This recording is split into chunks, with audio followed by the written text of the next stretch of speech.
Okay, folks, it's time, so I'm going to get started. A couple of things. One is a reminder that the DCF for your project. If you want to get some feedback, you need to get it into me by next Friday. So if you haven't started, you need to start now. And if you've done it already, sent it already. I've received about 15 of the DCFs already, and you'll usually get it back pretty quickly. Especially if you use my spreadsheet, you'll probably get it back within a minute or two of sending it, because if it looks okay, I can look at the numbers and I can pretty much tell it looks okay. But if it doesn't, I can pinpoint the one or two numbers that you might want to take another look at. So when I send you, if I do send you a spreadsheet back with a comment, don't take it as meaning that you need to change that number. It's just a question I might have about, are you sure about this revenue? Does this company have the capacity to deliver 100 billion in revenues?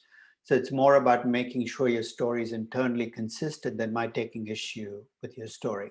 Are there any questions about the DCF itself, about the deliverables? So it's just going to be a spreadsheet. So nothing more, nothing less. It's an individual submission, so don't wait to do it as a group. Just whenever you feel ready to get some feedback, send it to me and I'll send it right back to you. And again, you don't have to wait till next Friday, but Friday is the deadline by which, if you want feedback, you need to send it in. Any questions on the DCF? Okay.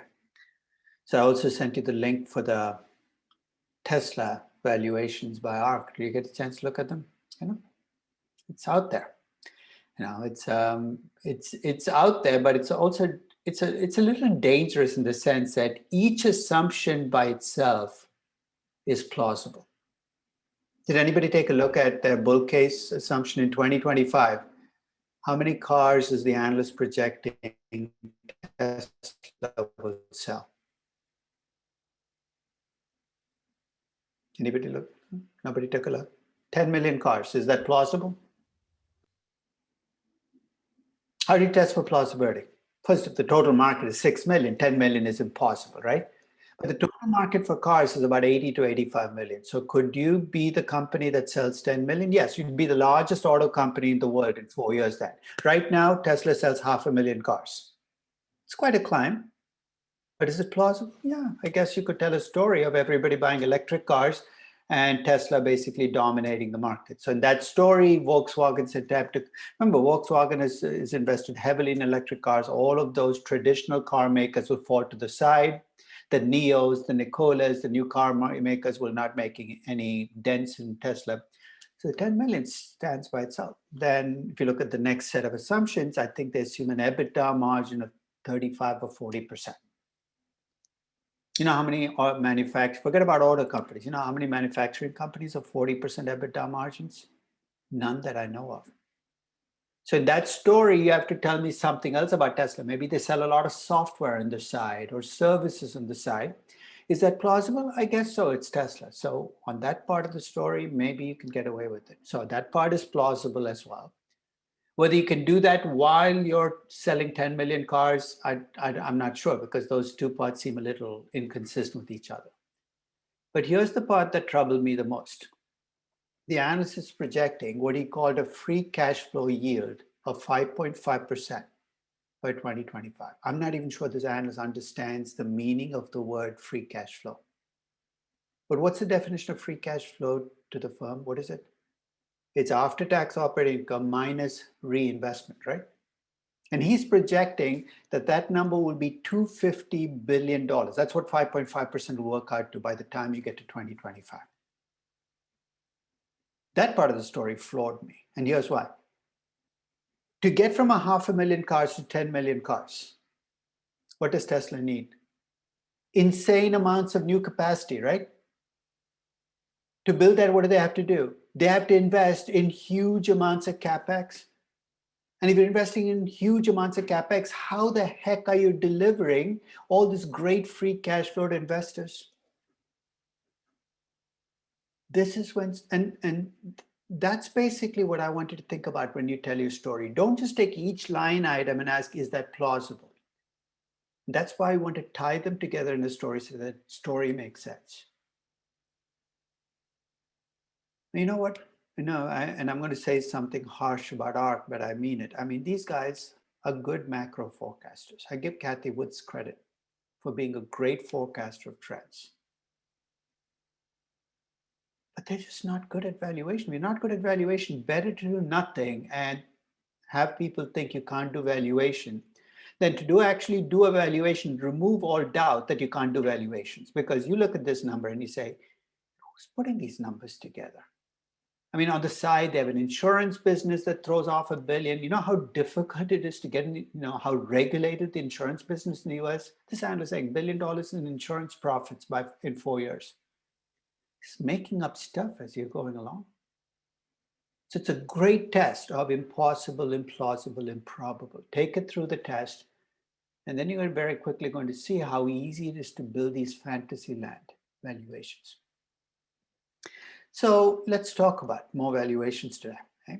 So I'm going to start with a very simple end game question. When you do valuation when you value a company and you come up with the value, that value is going to be different from the market price. For some of us, the difference might be so small that we say it's pretty close, but it's almost, you will never get a value exactly equal to the price. And some of you will get a value very different from the price. So let's say that you're one of those people who gets a value very different from the price. And you're looking for an explanation. And I'll give you the possible explanations, and you tell me which one of these you would latch on to. So you value the company, the value is there, the price is out there. It could be Airbnb, it could be Uber, it could be Tesla, it could be any company. The first explanation is you are right and the market is wrong. Right, that's one. In which case, you're going to go out there, buy or sell the stock based on evaluation. The second is you are wrong and the market is right. In which case, I will safely predict that this is going to happen next. You're going to revisit your inputs. And I'm using that word revisit kind of guardedly, because you could revisit the inputs and you're going to play with them till what happens? The value is going to converge on the price. Don't fight it. It's natural. It's when you're uncertain and you think the market is right, you must have missed something. The third is that you're both wrong. D, of course, doesn't apply. You can't both be right. You're both wrong. You know what? I think that's almost always the case. Neither you nor the market is going to get this right. So you're both wrong. You just hope and pray you're less wrong than the market. That's basically what this entire process boils down to, right? That you're less wrong. Because that's your differential advantage. I don't know how close you are to this point in your analysis, but be ready, because this analysis you do on your company is going to trigger a recommendation. I'm going to ask you, would you buy or sell? And that stage, you got to make a judgment on whether you're right, the market is right, whether you're both wrong and you're willing to make the assumption that you're less wrong, or whether you feel so uncertain that you can't pull the trigger. Now I'm going to shift away from this kind of big picture question to a very specific mechanical question. I know many of you are valuing high growth companies, many young high growth companies with negative earnings, negative cash flows.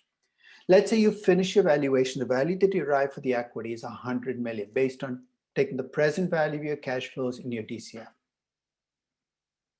But in your valuation, you're also building in the expectation that the company will have to issue new shares in the future.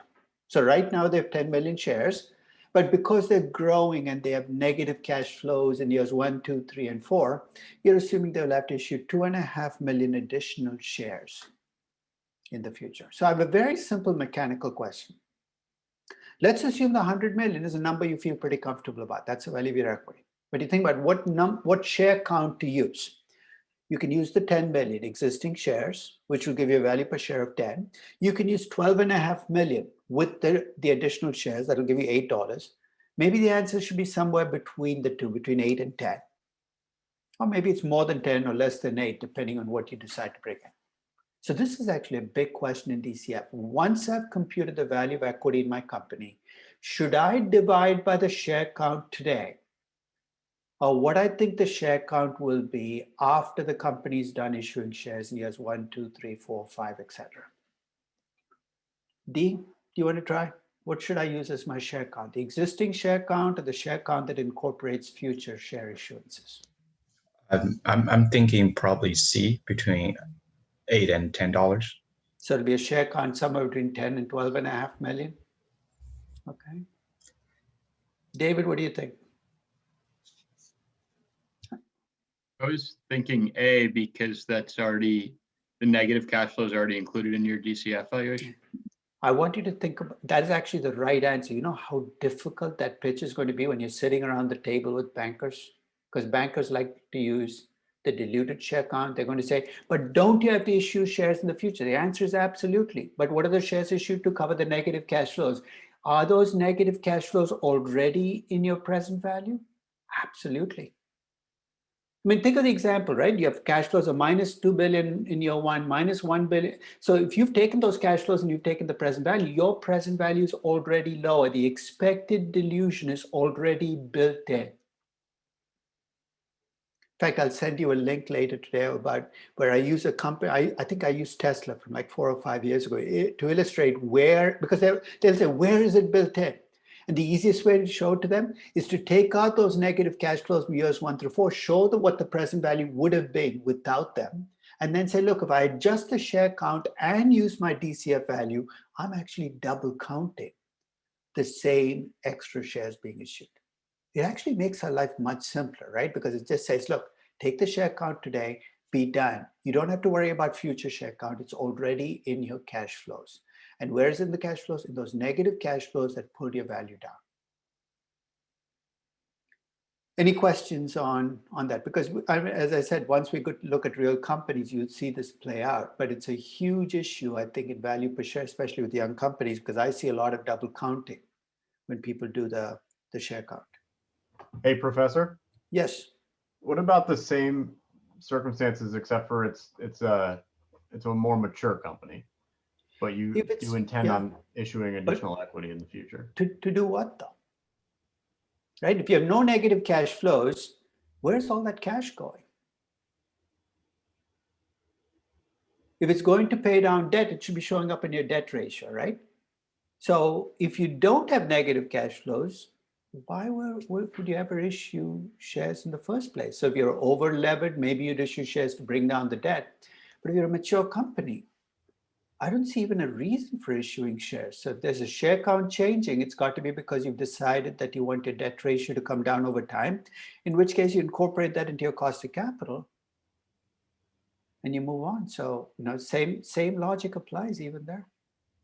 And so when you say bring your debt ratio down, you're just reducing leverage. Exactly, right. So you're taking cash that's generated in the business to Or you're just keeping the cash as cash, right? Because the cash has to go somewhere. If it's not going into new projects, which as a mature company, you have no trouble funding in the first place, and it's not going into debt, it just sits around as a cash balance, which means when you get to your terminal value, that cash is sitting there as an additional cash balance. So one way or the other, the additional share shouldn't affect your value per share today, because it's not as if it drains your equity value. It's on top of your equity value. Okay. Which is also one reason why you almost never see mature companies issue new shares, right?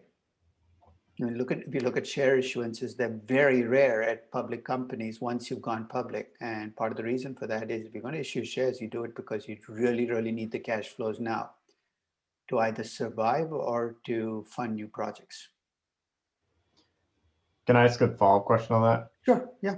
So I guess if then you're thinking about on the debt side, if you've got a particular leverage ratio today and that applies, or that's based on a relative size of the company, if you plan on keeping leverage ratios the same in the future, but the company is expected to grow, how is that? Well, you're going to be raising new debt, right? Why does it show up in your cash flows? That's actually a good question. You're absolutely right. Did everybody get Chris's question, which is, let's say your debt ratio is 30% and you expect it to stay at 30% for the next 10 years, but your company is growing 10% a year. That 30% debt ratio will mean more debt next year, and more debt means you're raising new debt. That's a cash inflow, right? It doesn't show up when you do free cash flow to the firm because it's a pre-debt cash flow. When you do free cash flow to equity, that'll show up as a cash inflow. Remember that very first week's weekly challenge where when the company grew, I made the company issue debt. And you probably say, where did that cash inflow come from? In that case, you'd actually have to show it as a cash inflow. And that's part of the reason why free cash flows of equity are such a pain in the neck to do. Because it's not just bringing in interest expenses, it's also bringing in those new debt issues. So what if you wanted to just do the free cash flow to the firm in that scenario and then subtract out debt to get to your equity value? It's still if you're you're still today's subtracting out today's debt, right? You wouldn't be subtracting out debt you would take in the future. Because in a sense, you're buying the firm today. And that debt is kind of self-funded by the growth of the company. It's not like you as an equity investor are being called on to cover that debt. That debt is part of the growth of the firm.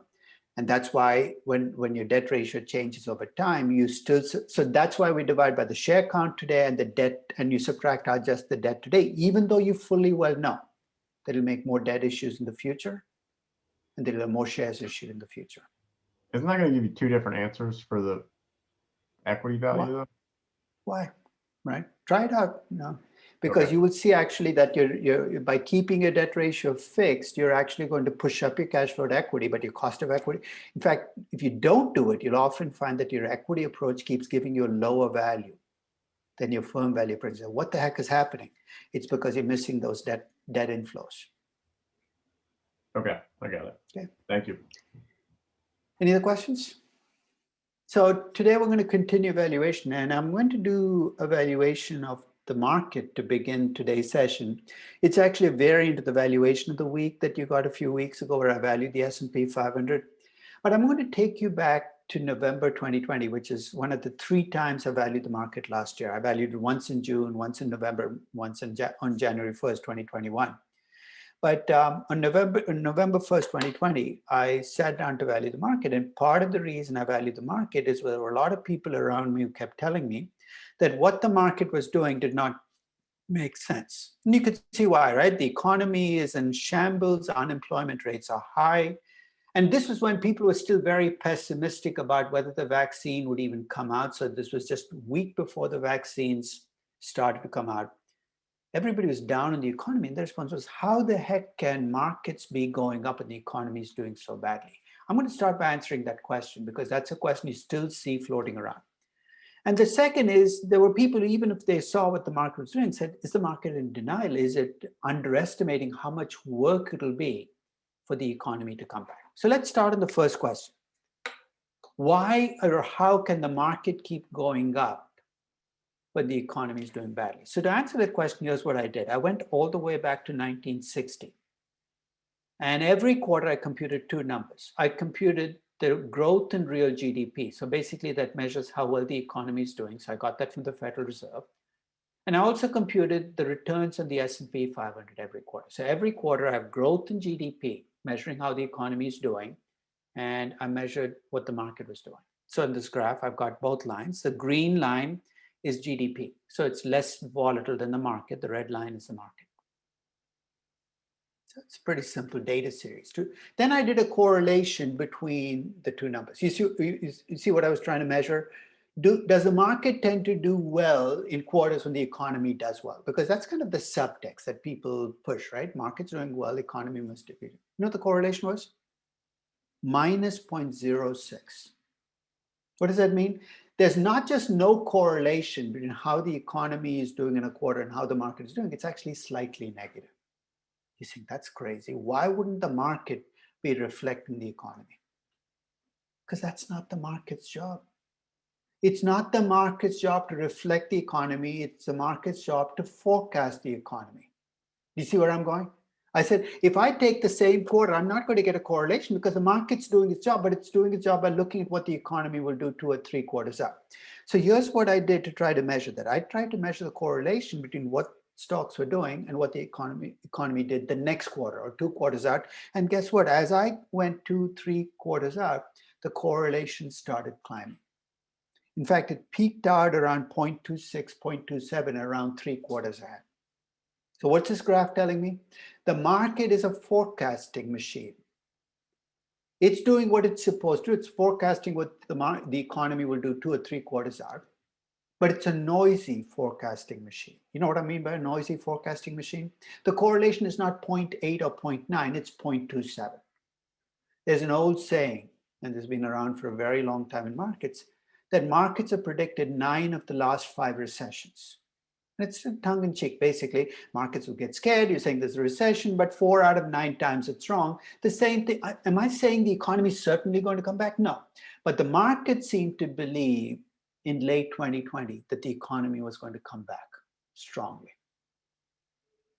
And now that we're starting to see numbers roll in, remember the experts in November said there's 0 chance this will happen. There's 0 chance that the economy. Guess with every round, I get more respect for markets and less respect for experts coming out of this crisis. You know what? The market seems to have been right most of the time in 2020 in its forecast. So what I'm trying to say is when people start to say markets have gone crazy, they're missing something, they need to rethink that a little bit more and ask, what might I be missing that the market is seeing? So with that set up, I'm going to try to value the index. And in November of 2020, here's the challenge I faced. Now, normally when you value indices, one of the nice things is, unlike companies, indices don't have these contortions where earnings drop 30% and jump 50%. Unless you get into a crisis. And 2020, we had a crisis. The earnings had collapsed because of COVID. And companies were starting to cut back on dividends and buybacks. So I said, if I want to value the index in the midst of this crisis, here are the things I need to do. So in November of 2020, I said, look, I need to forecast out what the earnings will look like for 2020 and 2021. They're going to be damaged by the crisis, but I have to make my best judge estimates. I also have to estimate what percentage of that damage is long-term. Do you know what I mean by that? Normally, when earnings drop during a crisis, they bounce back, but some sectors, that's not going to happen. Like the cruise line business, that might be permanently damaged. I have to answer the question, how much of that effect will stay? How much will dissipate? I also have to answer a question of how will this crisis affect how much companies return in dividends and buybacks? And here's what. When companies feel confident about the future, they're much more willing to return huge percentage of their earnings as dividends and buybacks. When they feel less confident, they pull back. And clearly this COVID crisis shook companies' confidence. How much we don't know, but I have to make a forecast on what that effect will be. And how much of that will be long-term? So if are they going to just cut back on dividends and buybacks in 2020 and 2021, or is this a permanent shift? I also have to look at how the crisis will affect the risk-free rate. And that's an easier question to answer because the market's already answering it for me. Risk-free rates are down, maybe they'll stay down. And how much investor risk aversion will play out as a higher risk premium. In other words, I've framed the value. If I can answer those questions, I can value the index. So to answer the first question on earnings, I decide to outsource it. Usually I don't like outsourcing numbers, but with the S&P 500, one of the nice things is there are dozens of people whose lives revolve around forecasting earnings for the index. In fact, one of them, Ed Yardeni, is a very good website where every week he updates his S&P 500 earnings numbers for the next 2 years. If you get a chance, just type in Ed Yardeni. It's a free website. So he publishes his S&P. So there were his forecasts for 2020 and 2021. 125, big drop from 2019. And even in 2021, not a full comeback. And in 2022, maybe a decent comeback. He also reports consensus estimate. There are about a dozen analysts whose job it is to track the index. Their numbers were pretty close. They were a little more optimistic than yet, 130 in 2020, 166 in 2021, jumping to 191 in 2022. There are also market strategists, and I don't have a whole lot of faith in these people, but maybe there's a collective wisdom here that none of them individually has. So what I did was these are, and you can find them. I think the Wall Street Journal every three months goes and surveys them. And in November of 2020, their forecast gave me a median number of about, they forecast only for 2021. They weren't doing 2022, but for 2020, the median forecast was about 130. We're getting some bunching around 125 to 130, right, for 2020 across different analysts. So I'm going to trust that consensus, that average. That roughly speaking, 2020 is going to be a bad year. It's going to be about 130 in earnings. For the cash flows, I have a history of how much US companies have been returning to their shareholders in the form of dividends and buybacks. So I have dividends, buybacks, and cash returned as a percent of earnings. So in 2001, US companies were returning about 77%. Then you had the dot-com bust that dropped to 64 and then 58. And then it started climbing to reach 137% in 2008. Companies was returning cash, way more cash than they had. Of course, they had the 2008 crisis, another drop off. But if you look across this entire time period, the median cash returned as a percent of earnings is about 83%. The high is what you saw in 2008, 136%. The low is what you saw very early in this process in 2003. Again, I'm getting a frame of reference. What would conservative companies do? They'd probably return about 60, maybe 70% of their earnings. And if companies feel aggressive, you're going to see 80, 85, even 90% of earnings being returned. And finally, on the risk premium, I looked at the graph that you've seen before, the implied equity risk premium for the S&P 500 going all the way back to 1960. And in particular, if you focus on the 10 years since the last crisis, that premium has been closer to 5.6%. But if you go all the way back to 1960, that number has been 4.2%. That was my research. Then I had to make my judgment calls. So here's what I predicted. I predicted that earnings would drop to 130 in 2020 and rise to 166 in 2021. In other words, I'm mirroring what analysts are projecting. I assumed that 20% of this drop would be permanent, that what I lost in 2020, 20% of that will never come back, primarily airlines, travel companies, cruise lines. I did assume that in 2020, dividends would drop by about 20%. If that doesn't sound like a big number, that is what happens in a catastrophic year. That's what happened in 2009, after the 2008 crisis, and that buybacks would be down 50%. Why would buybacks drop more? Because dividends are sticky. Companies are much more reluctant to cut them. And I did assume that there would be a permanent effect, that companies are going to be a little more cautious coming out of this crisis, returning cash like they were in 2017, 18, and 19. And finally, on the discount rate, the risk-free rate was 0.88%. That was the T-bond rate on November 1st. And the equity risk premium that I used was the implied premium between 2010 and 19. I call this my crisis equity risk premium because it reflects the fact that we've had a crisis almost every year for the last decade. Okay, I have everything I need.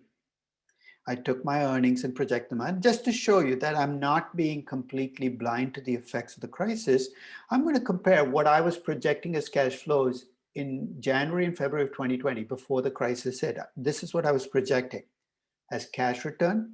Take a look at what I'm projecting in November of 2020. I'm seeing cash drop off pretty dramatically in both 2020 and 2021. So I'm being, I think, pretty realistic in bringing in the cash drop off. The discount rate I'm using, though, reflects the fact that I have a 0.88% T-bond rate. And even if I add the 5.58%, my discount rate is only 6.46%. So basically, I have a lower discount rate, lower cash flows. And in November of 2020, when I took the cash flows and discounted back, the value that I got for the index is 3108.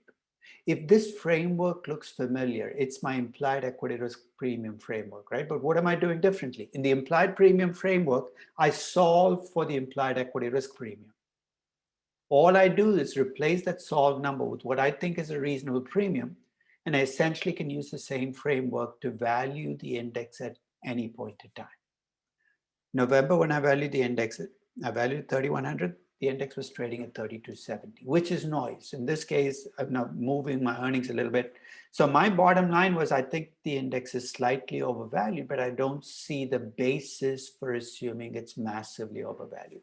If you remember, the valuation of the week that I sent you was my January 1st, 2021 S&P 500 valuation. Does anybody remember what it was? I think it was 3230, maybe. You're saying, why did it go up from 3108? Because the earnings and numbers that I was using came from analysts. Those numbers kept getting pushed up as you went further and further into the year. By the end of the year, 2020 earnings had climbed to like 136, and 2021 earnings had climbed to 172. In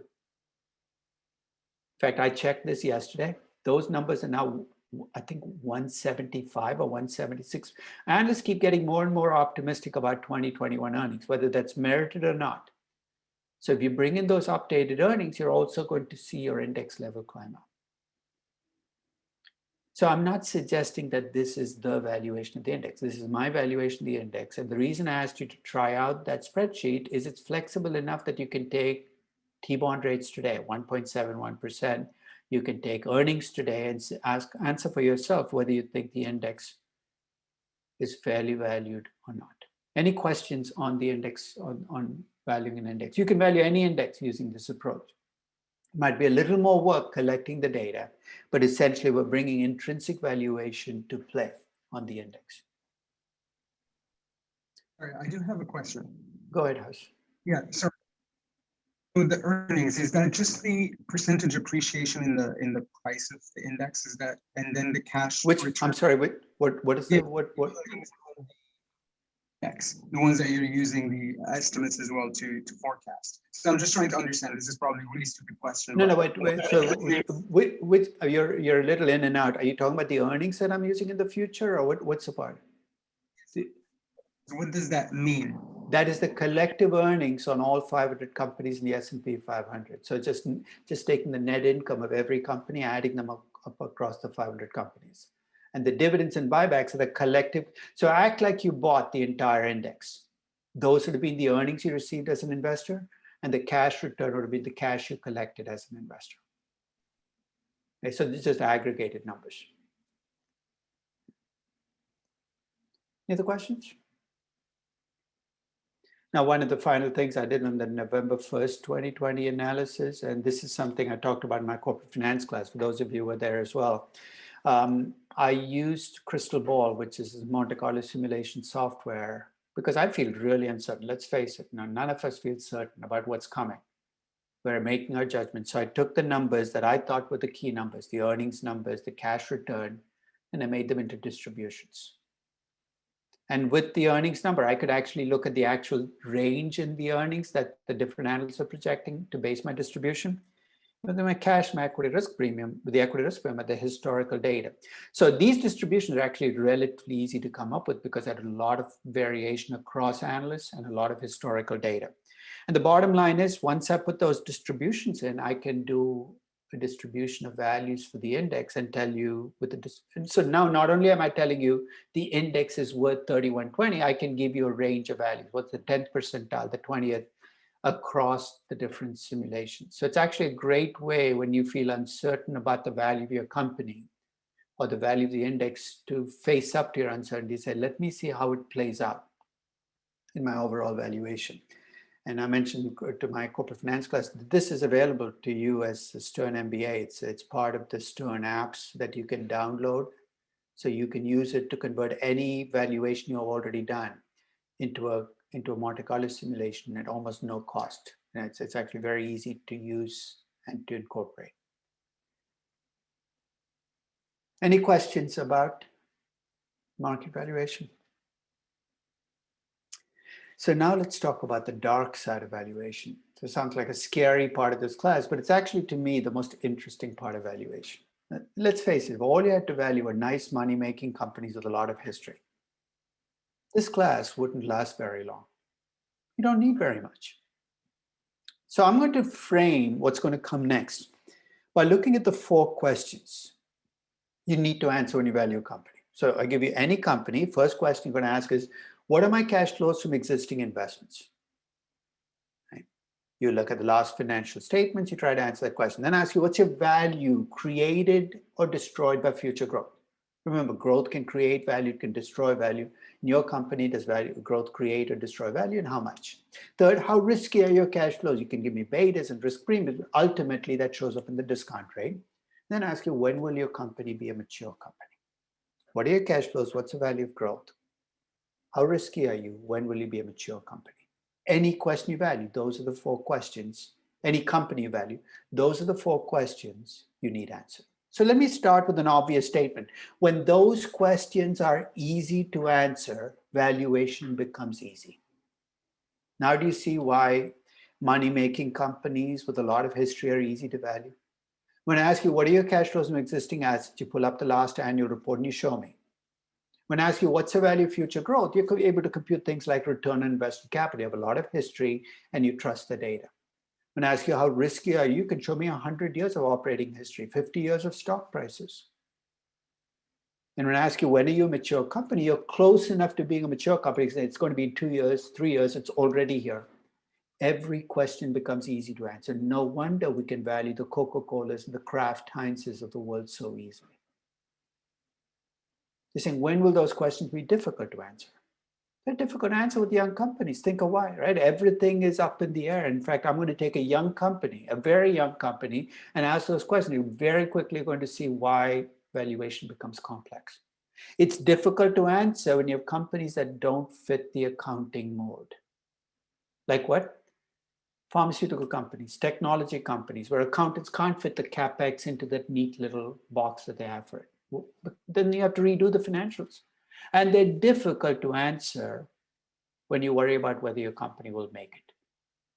Truncation risk. Truncation risk is the risk your company will not make it.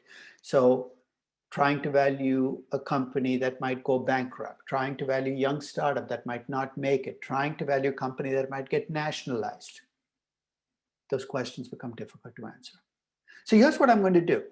I'm going to focus on difficult to value companies for the rest of this packet. That's going to be the rest of my intrinsic valuation. Is you've got the tools, you know what free cash flows are, discount rates are, it's the mechanical stuff. Now let's see if we can use those tools to value difficult to value companies.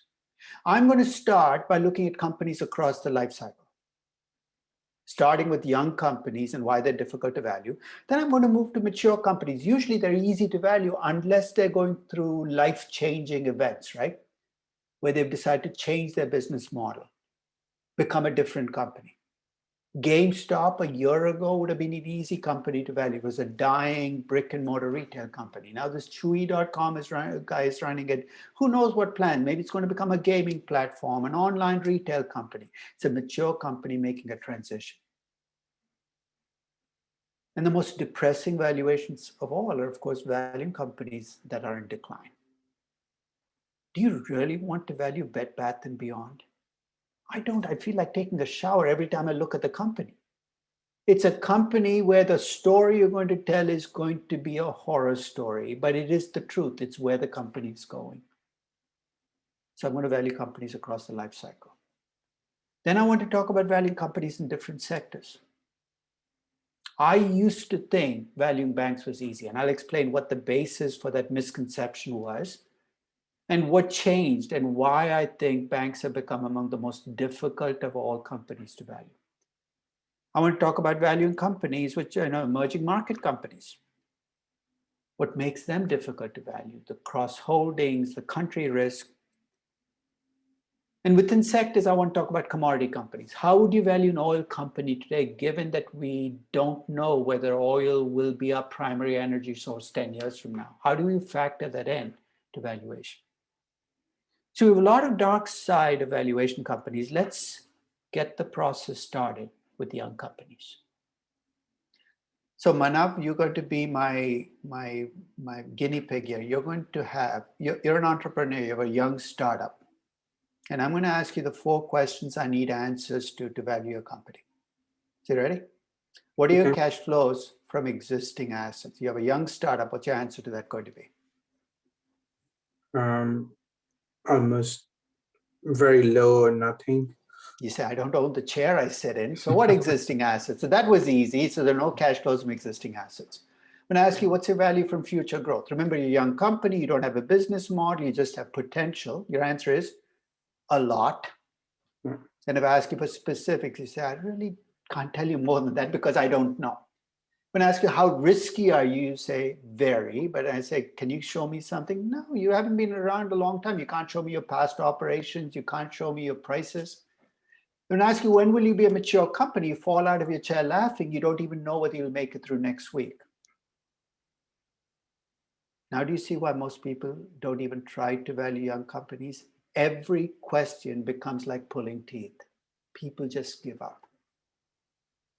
You think, but VCs value these companies all the time. No, they don't. They price these companies. VCs are open about the fact that they don't value these companies. They, in fact, say there's too much uncertainty. There's no point to doing valuation. I've been told to my face that there's no point doing valuations of young companies because there's too much uncertainty. And I'm going to push back. Because when you have young companies and there's a lot of uncertainty, I know you feel tempted to step away. And I'll load up the dice and make this even more dicey. Let's say you're a young company with losses, very little history, in a sector where every other company looks just like your company. You see what I'm describing? A sector where every company is a young company losing money with very little revenues.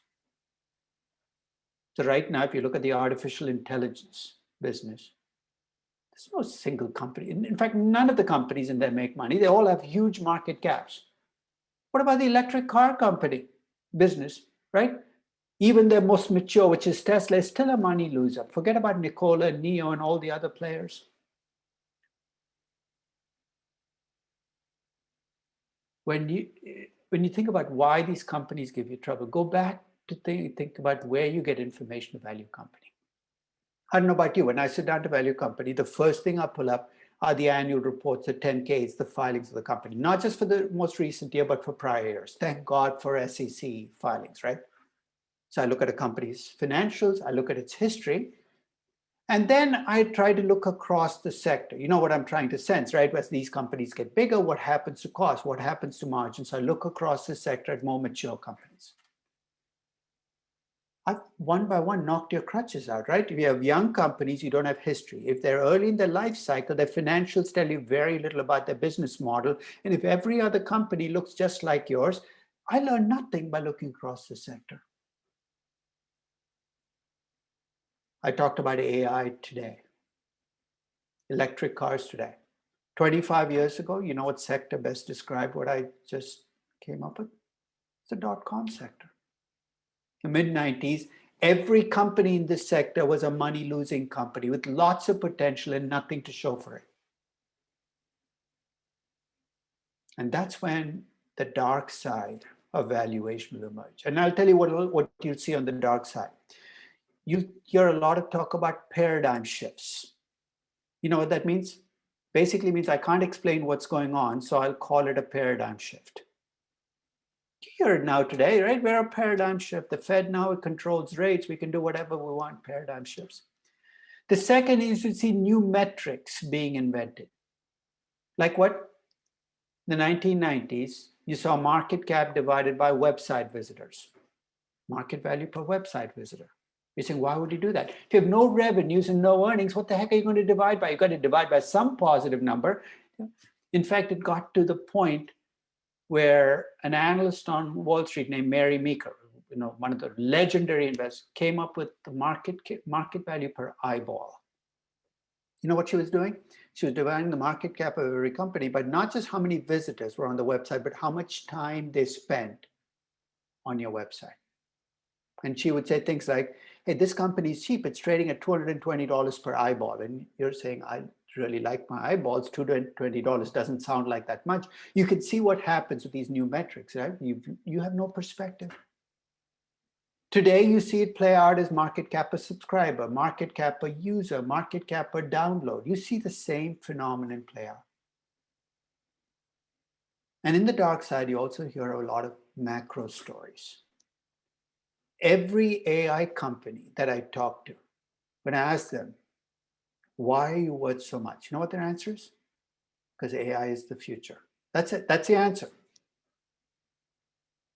How does that help me tell whether your company is worth a lot? But they throw the macro story at you. So with that basis, I'm going to push back. In the 90s, when I used to do valuation seminars, especially towards the late 90s, towards the end of the seminar, somebody in the audience would come up to me and say, look, you really cannot value Amazon.com using a discounted cash flow model. Can you? And the way they asked the question was so aggressive. Finger would be going like this, step back, you're going to hurt me. The risk of grave personal injury, I'd say, yes, you can value Amazon.com using a discounted cash flow model. And they'd give me this look of total contempt. Academic. And walk away. Trust me, that academic was not meant as a compliment. It was basically a signal of, hey, you can talk about this, but you can never value Amazon. And after the fifth or sixth time of being called an academic, I got so pissed off. I think it was sometime in 97. I said, you know what? I'm going to sit down and value Amazon.com.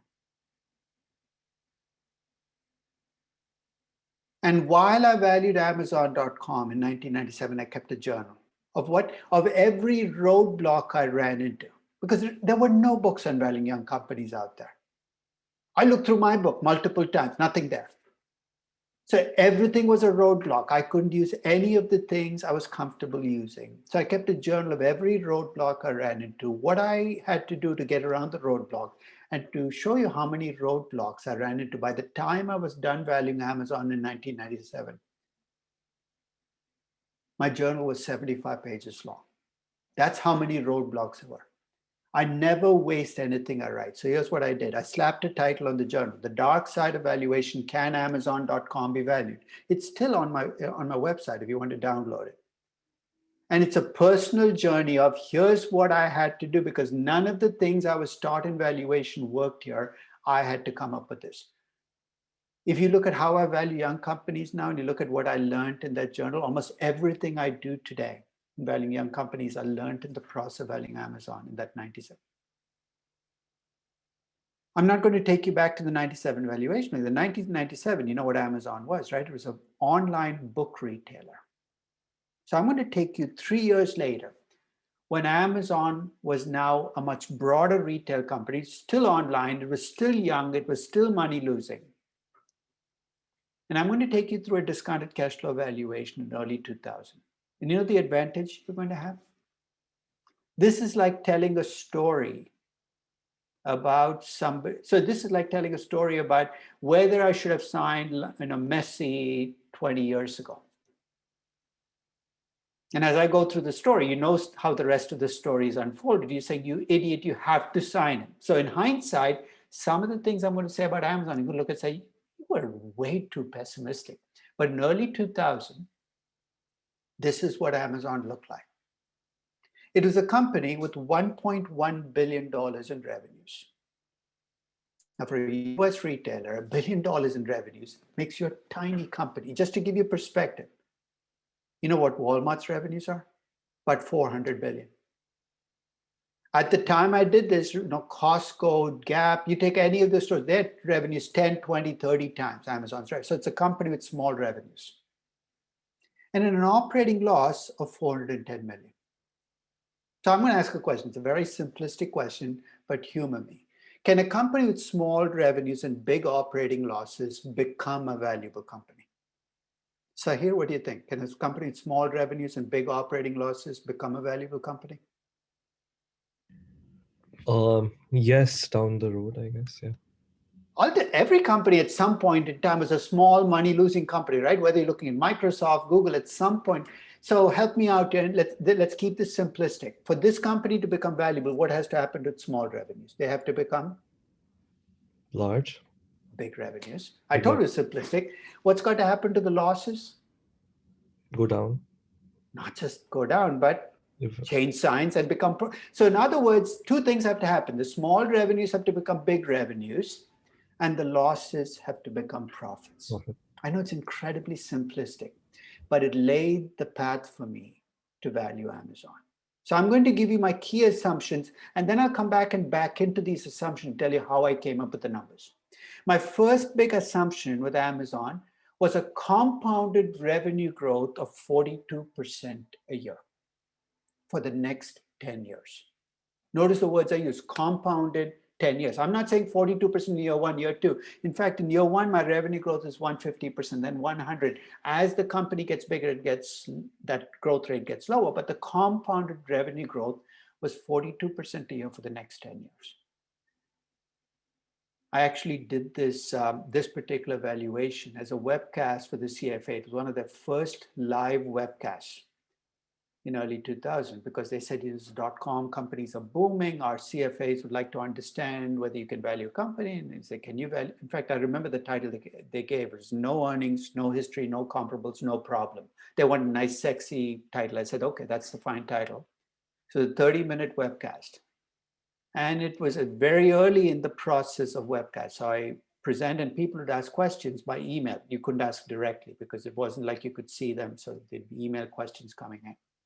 I hadn't even finished saying 42% a year compounded over the next 10 years when the first email question comes in. How come you're being so pessimistic about future growth? You know what I'm doing to revenues? Take a look at what happens to my revenues over the next 10 years. My $1 billion in revenues becomes almost $40 billion in 10 years. I'm increasing revenues 40-fold, and I'm being accused of being pessimistic.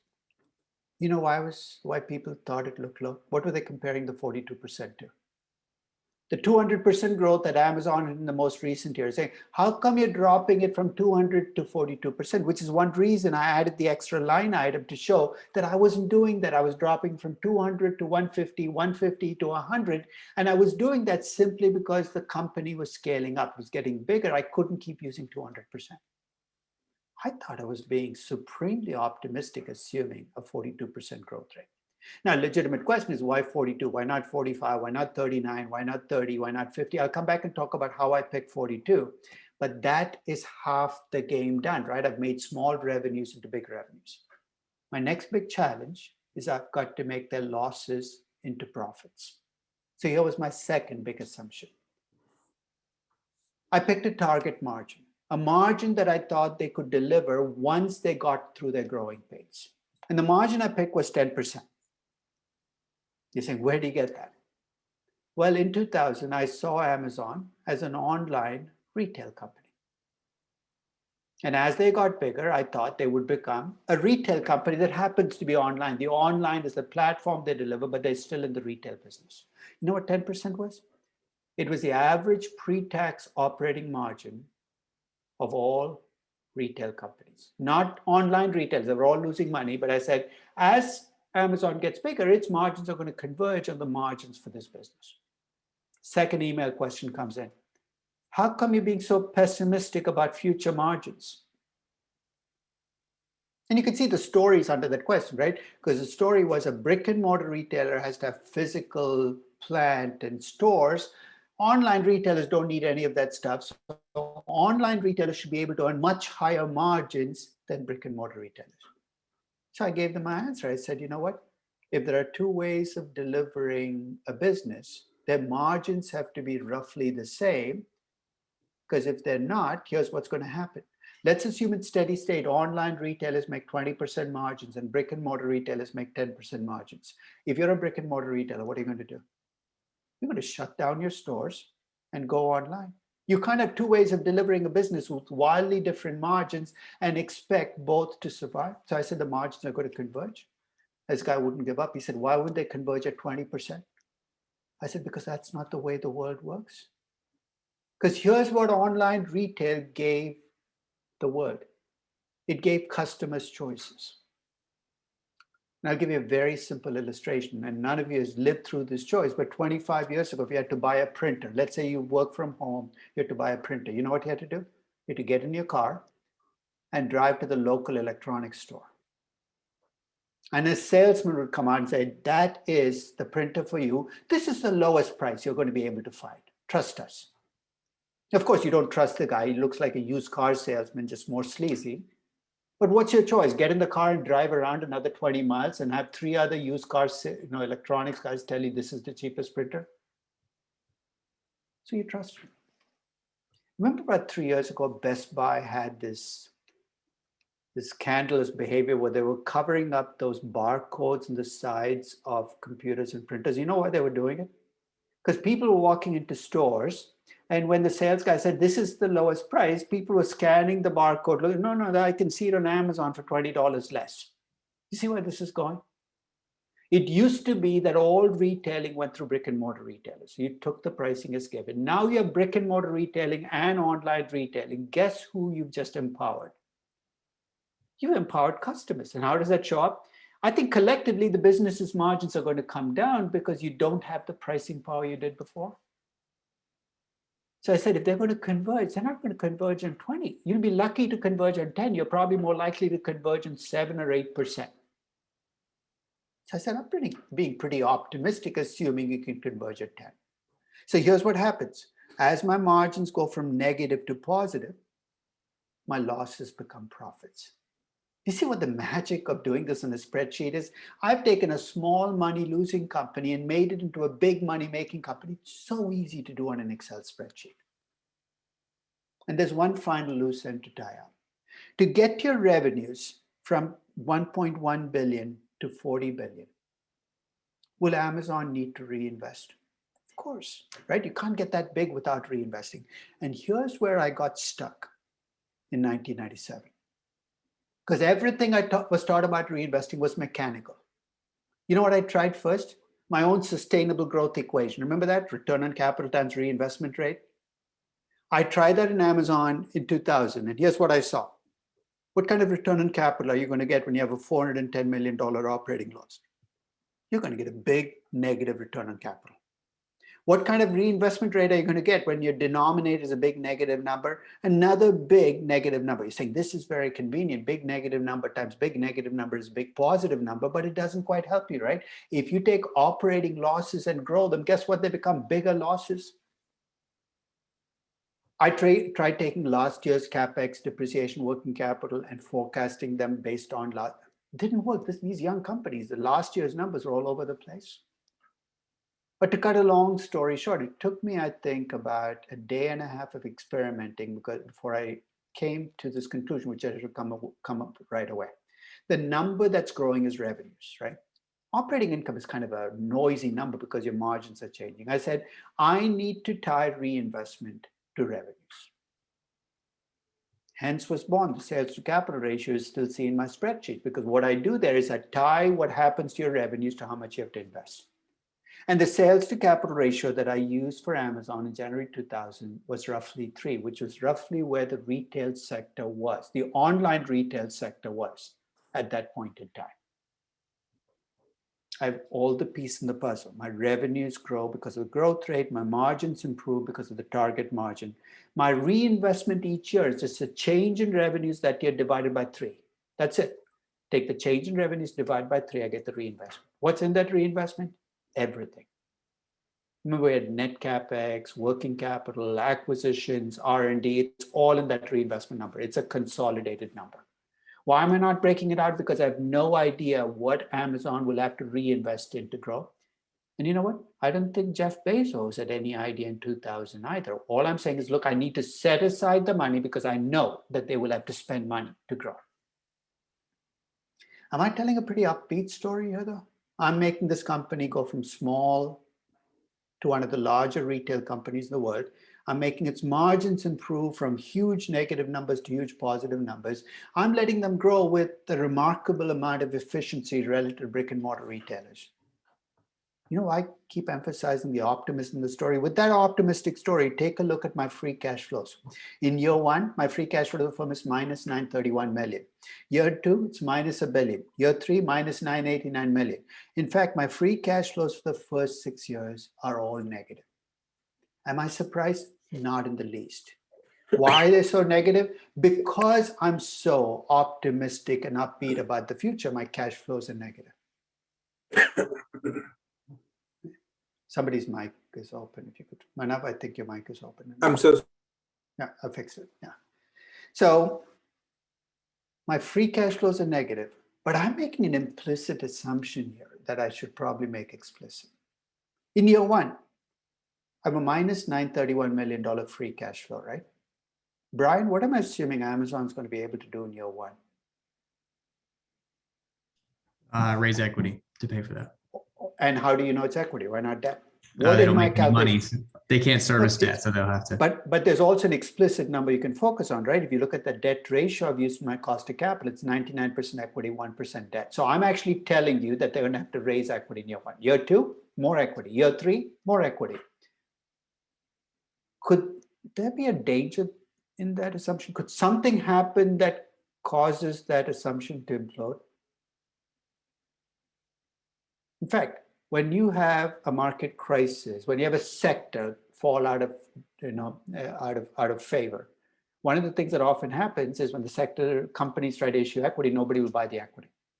You know what I'm kind of glossing over here? The chance that something could happen in the next 6 years, where even if every one of my numbers comes in exactly as predicted, the company is unable to raise capital, in which case what happens? The game is done. You're never going to see nirvana. Nirvana, of course, is that big terminal value in year 10. You're not going to get there. You know what happens to most young startups, right? 2/3 of young startups don't make it through year 2, year 3. Even young companies that go public, many of them don't make it through year 5, year 10. I'm implicitly assuming here, and this is part of the optimistic story, that Amazon will be able to raise capital to keep going through this. If you don't agree with that, we'll talk about how to bring it in, but that's built in there. And to discount those cash flows, I need costs of capital. Keyword is costs, not one cost, but costs. And here's the reason. When I start this valuation, Amazon is a young money-losing company. It's risky. I give it a high cost of capital. It's almost entirely equity funded, as Brian pointed out. It'd be crazy for them to borrow money. Their equity costs a lot, and I'm using a beta that reflects that risk. It's 1.6. But as you look at the spreadsheet and you go through time, think of what I'm doing to Amazon. I'm taking it from being a young money-losing company to a large money-making company. So you know what I do to be consistent? I bring down the beta, I give them the capacity to borrow money, I give them a lower cost of capital. It's internally inconsistent to value a young company, make it into a mature company in your cash flows, but leave it with the discount rate of a young company all the way through perpetuity. I've seen too many young company valuations do this, that I've lost count of it. With a 15% cost of capital you chose in year 1, will stay as 15% forever. I'm just trying to stay internally consistent. And after year 10, what do I assume? That Amazon will grow at 6% a year forever. Now, if I did this today, I'd be like Evercore, right? That would be impossible. You know why I was able to do 6% a year forever in 2000? What's a check we run to see if the stable growth rate is okay? What do we compare it to? Take a look at my Risk-free rate. The risk-free rate, which was 6.5%. The T-bond rate in 2000 was 6.5%. See how much the world has shifted under us? Can you even imagine? Would the Fed even talk about a 6.5% T-bond rate? The T-bond rate was 6.5%. It's a different world, and it's reflected both in my discount rate and in my growth rate. When I discount all of my cash flows back today, the value that I get as my present value is 15.2 billion. And here I want to echo what Brian said. If you think about what goes in that present value, it's not just the good stuff. It's also the fact, if you look at the 6 years of negative cash flows, it's all in the, in fact, if I did not have these negative cash flows for the next 6 years, my value would have been like 22 billion. That's what Brian meant when he said it's already embedded in my present value, is those negative cash flows are already brought in. The shares I issue to cover those negative cash flows shouldn't therefore also be counted as part of the share count, because that would be double counting. I add cash, almost none. Subtract out debt, almost none. And then I get to this huge drain on value. Take a look at the value of equity options that Amazon has. Oops, sorry. In 2000, $2.9 billion. This is a reflection of, remember we talked about how accounting allowed companies to treat options as free money. Amazon took it to heart. They treat it as free money. Not only they gave out options to employees, I'm sure employees went to restaurants, they ate a big dinner, they didn't have enough money to leave a tip, they left a couple of options on the table. Hey, remember Facebook paid the guy who painted a mural in their front office, I think, with options. And when the company went public, those options were worth $500,000. That guy was really happy that he got paid in options. I don't have a problem with the fact that these companies use options. But I have a problem when they treat it as free money, because this is what they do to my equity. They've drained almost a quarter of my equity. I subtract out the value of the options, divide by the number of shares. The value per share that I got was about 35. I thought I was telling this upbeat, optimistic story about the company. You see why I keep emphasizing upbeat and optimistic? That stock was trading at 84.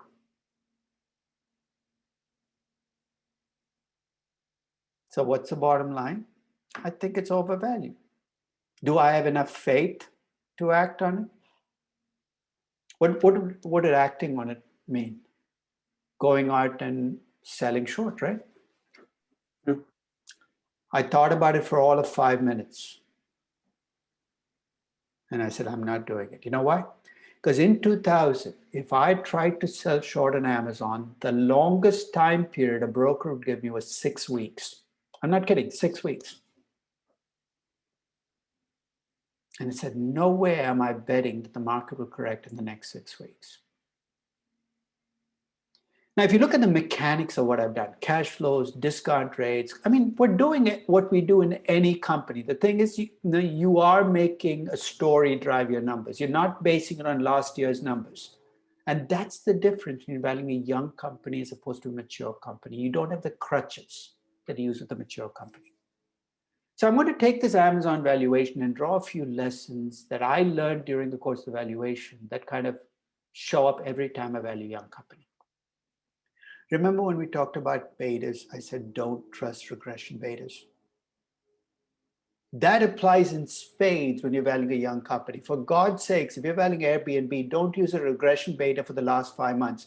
You're going to get complete and total noise. In the case of Amazon, for instance, when I ran a regression in 2000, here's what the beta came back as, 2.23. You're saying, that sounds pretty reasonable. Why don't you use that? The standard error in the beta, if you look at is 0.50. The true beta for Amazon could be anywhere from 1.2 to 3.2. With young companies, the beta is going to be this huge range from the regression. So what did I do? I used a bottom-up beta, but I was creative. For the first 5 years, the bottom-up beta that I used was the beta across online retailers. There were about 80 publicly traded online retailers. Beyond year 5, you know what I shifted to? The beta for all retailers, arguing that at that point in time, at $15, $20 billion in revenues, you are behaving more like a retail company that happens to be online than an online company that happens to be in retail. Second, let me focus in on the 2 big assumptions that drive this valuation. Well, the 2 assumptions are revenue growth of 42%, margin of 10%. So let me talk a little bit about that 42% revenue growth number. Now, normally when you think about projecting revenues, what do? You start with year 1, then you do year 2, then you do year 3, year 4. Don't do that with young companies. You will drive yourself crazy if you go sequentially through the years, because there's too much uncertainty. So I'm going to suggest something that's going to sound completely counterintuitive, but I'll explain why it works. Rather than focus on year 1, year 2, year 3, focus on year 10. You think, if I can't do year 1 or 2, how the heck can I focus on year 10? I know this is going to sound new age. It's like Deepak Chopra teaches valuation, but hang in there with me. You got to visualize what you think success will look like at this company. What does that require? It requires that you understand the company, the business, whether you like them. I bring in everything you know about the company, the competition. Hey, what would a successful Amazon look like 10 years from now? In early 2000, I'll take you back and put you in my shoes. January 2000, Amazon was a tiny company, but I really liked the way the company was already being run. I liked the way Jeff Bezos was telling a story for the company. I thought they would succeed, and I thought they would become a big-time retailer. I'll confess, I didn't see all the rest of the stuff they did. Why didn't you see the cloud? Why didn't you see? I didn't see any of that. I make a confession. In early 2000, none of that stuff was on my radar. I thought of them as becoming a successful retailer. So I said, okay, how much revenue does a successful retailer have? So you know what I did, right? I went and looked at brick and mortar retailers to see how much revenues they had. The largest retailer in 2000 was Walmart with about 200 billion in revenues. I said, could Amazon get as big as Walmart? And I said, not really. It's not a discount retailer. It doesn't want to sell everything. At that time, at least, I felt that it would be more focused on what it sold. So I don't think it's going to be enough. At that time, the Gap had revenues of about 15 billion. I said, would it be like the Gap? I said, no, I think it's going to be bigger than the Gap. You're saying this is all very subjective. Get used to being subjective. Of course, you're going to be subjective. You're looking at 10 years out, a company that's evolving. I eventually ended up looking at the top 10 retailers in 2000 and putting them around 5th or 6th. I said, that's where they're going to end up. They're not going to be as big as Walmart. They're not going to be the Gap, which is number 10. They'll be somewhere in the middle. And guess what the revenues of the 5th largest retailer in the world were? About 42 billion. Revenues of the 6th were about 40 billion. I put them right there, 40 to 42 billion. And then you know what I did? I made up these growth rates to get me from where I am today to where I'd like to be. You're saying, what about the specific numbers? I just made them up. You're saying you made up the numbers and call this a valuation. If you made a big deal about any of these numbers, I'll concede it to you. So if you say revenue growth in year one, I think it's going to be 163.55%. Okay, be my guest. What about year two? Take it as well. If you give me the starting and the ending numbers for this valuation, I control the valuation. Remember that with young companies, it's not what happens in year one or two that drives the value. It's what you see as the end game. So if you think Airbnb's end game is they can have gross bookings of 350 billion, not 155 like I thought they were going to be, your valuation is going to be much bigger than mine. Focus on the end game. So my revenue growth is driven by what I see success. So whether you're valuing Airbnb, Palantir, I don't care, any company that will match, the question you got to ask is, what does success mean in terms of revenues? And how would I get there? And the only rule I followed was the growth rate decrease as the company got bigger. Any questions about my revenue growth assumption? So if you're valuing a young company, you're facing this challenge now, don't be too hard on yourself, because you're going to be wrong. Everybody else is going to be wrong as well. Nobody has a crystal ball. Make your best judgment, build it. And that's where the story comes in. On the margin, they're at minus 36.7. I need to get them to plus 10. And here again, the last thing I want to be doing is projecting margins in year one, year two. I'd go crazy again. I have no way of doing it. So you know what I did? I turned the computer over to autopilot and said, please fill in the middle numbers, but I had to give it some guidance. So I want to ask you a very simple question about how I got those middle numbers. I don't know how it looks awfully precise, right? Minus 13 point, must have some kind of magical modeling. It's actually a very simple algorithm. Wondering whether any of you can tell me what that algorithm was that allowed me to turn the computer loose and fill in the middle years. Are you looking at Is the, it the, Hakan, go ahead. so I was going to guess, are you looking at the terminal year and dividing the difference between the terminal year and current operating margins and adding incrementally to reach that? I take the difference. So the first part is true. I took the difference. So in year one, minus 36.7 is my starting number. I want to be at plus 10. So the difference is how much? 46.71%. You know what I did? I moved half the distance to my goal. That brings me to minus 13.35. I'm now at minus 13.35. I want to get to plus 10. The difference is 23.35. I moved half the distance. You say, why half? Why not? You know, when I build valuation spreadsheets, one of my objectives is to build them in such a way that if you disagree with me, you have a number you can change. So when I put half, I'm putting a pretty optimistic path. Remember, people talk about pathways to profitability. I'm assuming the pathway to profitability is going to be pretty smooth. They're going to move pretty quickly. Let's say that you agree with the rest of my story, but you think the pathway to profitability is going to be more rocky. That half is an input in the Excel spreadsheet. So if you want to make this more rocky, what are you going to do to the half? Lower the number or raise the number? If you raise it to 1, you know what's going to happen? My margins will go from minus 36.7 this year to plus 10 next year, and I'll be done. I'll be zooming to my target margin immediately. If I make it 0.25 instead of 0.5, a quarter instead of a half, you know what's going to happen? I'm going to lose more money for a longer period. I'll eventually end up at 10%, but I'll lose more money for a longer period. I'll have more negative cash flows.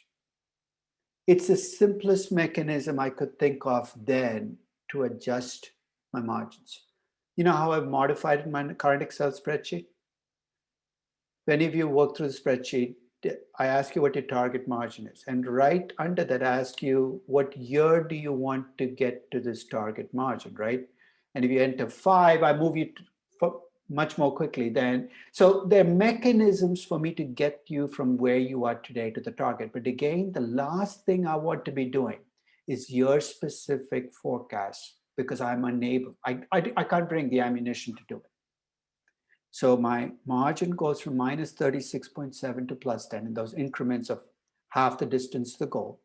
Losses become profits. For the first 2 years, I don't pay taxes. Why? Because I lose money. In year three, I start to make money, but I still don't pay taxes. You know why, right? Because I've got losses, I accumulate, I hold them up, and eventually in year 5, I start to pay taxes, and the rest is now, start to look like a traditional company. All I've done is I've used my spreadsheet to nurse my company from where it is today to becoming a company where I can turn the spreadsheet loose and do what you do in a typical valuation, but I have to do the nursing. Any questions on the margin part of this analysis? So that's why the target margin matters so much. In the case of Amazon, I had an easier time than you will have if you value Palantir or you value an AI company, because I'm not quite sure what the end game here is. Are you a software company, in which case your margins can be 30%? Are you a big data company where margins might be closer to 15%? That has to be part of your story as well. It's not just that your company will become a big company, but how it plans to make money. In my Airbnb valuation, not only did I give them 115 billion gross bookings, I also gave them margins like booking.com. So inherently in my story, Airbnb stays an intermediary. Intermediary companies have high margins. I can use a 25% margin. But if they start to own their own apartments and rent them out, that might give them more power, but they cannot have 25% margins. And that's why if you look at the Tesla story yesterday, there's entanglements there between what the analyst is telling about the company in the revenue line and what he's telling you about the company in the margin line. Those stories don't match up. Go ahead, Manav. So normally in the young company scenario, and if the sector is very young too, so there will be some consolidation, acquisition, and mergers that will happen along the way. How do you think, if a company has a history of growing through acquisitions, but that's part of that's the reinvestment here. In fact, for Airbnb, the entire reinvestment is probably going to take the form of acquisitions of other young companies. That's the advantage of defining reinvestment as not just traditional net capex, but also acquisitions of other companies. So in 2000, I wasn't sure how they would do it. So I was leaving the door open. So it's almost like I'm setting the money aside, saying, I know you will need to grow, and you make the decision as to how the best way to grow is. So for Amazon, early in the process was through acquisitions, because the .com bust created a lot of bargain companies for them. But as you got to 2003, it became more infrastructure, more computers, internal investments. So that's why I want to leave it as reinvestment rather than try to break it down, because I have no idea. The company has no idea. But that's what the reinvestment captures, is what they will need to reinvest to grow. Okay. Thank you. As you do all of this with young companies, remember, scaling up is hard to do. I mean, this is a graph I show repeatedly about how quickly growth drops off at young growth companies. So when you put high growth rates for your company, think about what makes this company special, because most growth companies with nothing special fade really fast. They're like shooting stars. Now I think of Groupon, came soaring out of nowhere, everybody expected to keep growing, and the growth rate just collapsed for a simple reason. What's Groupon's competitive advantage? That they had my email address before, Living Social Media or Amazon, whatever. It turned out that it was an incredibly replicable model, and before you know it, the growth had become very dispersed. So this is where asking, what does my company do that's different, will allow you to address whether your company is the one that's going to keep growing for the next 10 years. And just because you're a young company doesn't mean you can abandon everything we've learned about reinvestment, right? To grow, you have to reinvest, and that sales to capital ratio accomplishes that. And as Manav pointed out, this can be acquisitions, can be net capex, it can be infrastructure. And the higher this ratio, the more efficiently you're delivering growth. That's a way to think about the sales to cap. If you're a capital intense business, this number gets much lower. If you're capital light, it gets much higher. So part of your story is that your company will become less or more capital intensive over time. You can change your sales to capital ratio over time. I've used one ratio, but if you think it's going to rise over time or decrease over time, you can make it a year specific number. And again, just keep it simple in terms of bringing in your story. And as we said at the start of today, don't worry about the fact that Amazon will have to issue new shares in the future. It's already taken care of. If you don't trust me, go back to the Amazon valuation, see what the value of equity would have been without the negative cash flows. And as I said, it'll be about $6 or $7 billion higher. You've already discounted the value per share by about 30% to reflect future dilution. that takes care of the share count. It's one of the magical things that you can do in a discounted cash flow valuation if you've done it right. It's already in there. And that's why for equity options as well, you don't have to worry about these options becoming shares, because by valuing them as options, you've taken care of the drain in value that's going to come about when those options get exercised.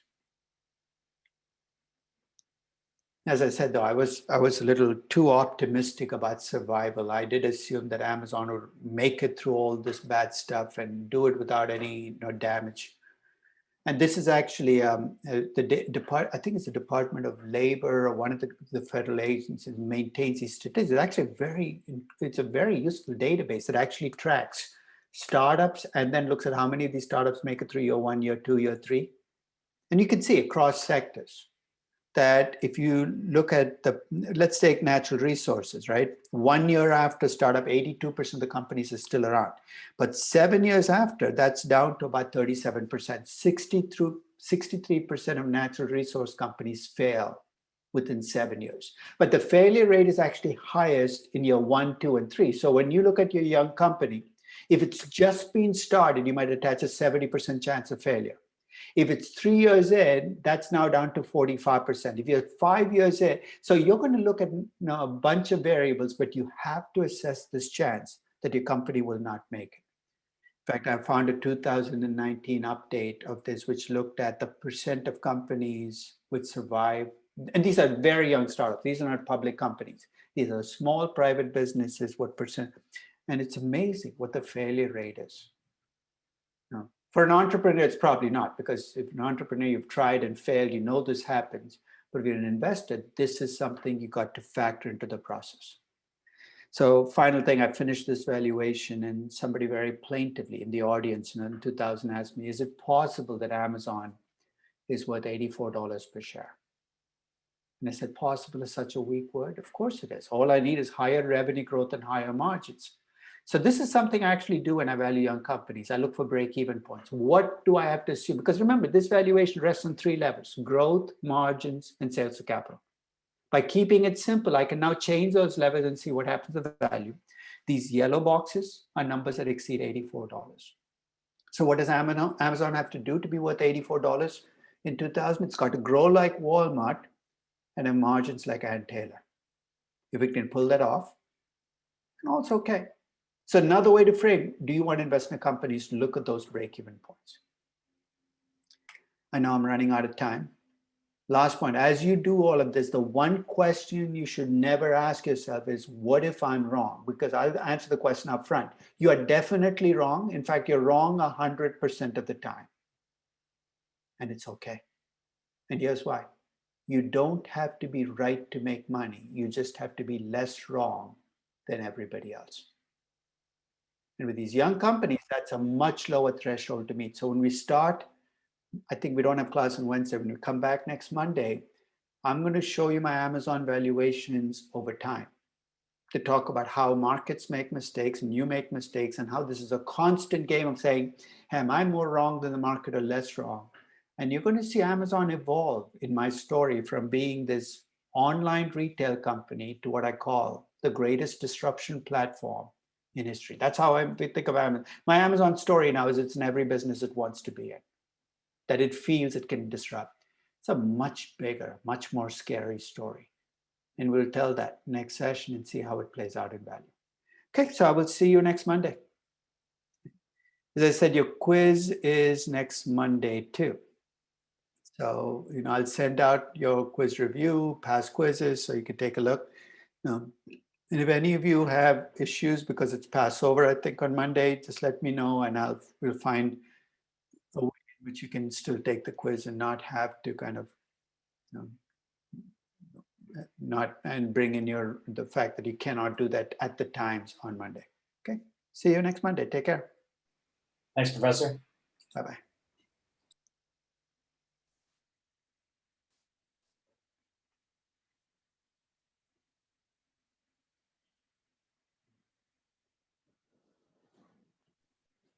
Professor